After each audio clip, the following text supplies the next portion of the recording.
4 वर्षाच्या मुलीवर बलात्कार करून खून करणाऱ्या आरोपींना फाशीची शिक्षा द्या।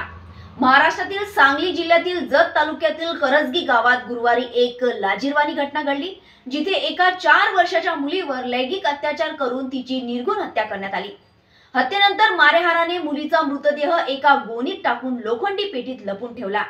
हा घडला जलगतकी न्यायालयात चालवावा आणि हा जघन्य गुन्हा करणाऱ्या पांडुरंग कल्लीला फाशीची शिक्षा व्हावी, अशी मागणी जिल्हाधिकाऱ्यांना मीम आर्मी संघटनेने निवेदनाद्वारे केली आहे।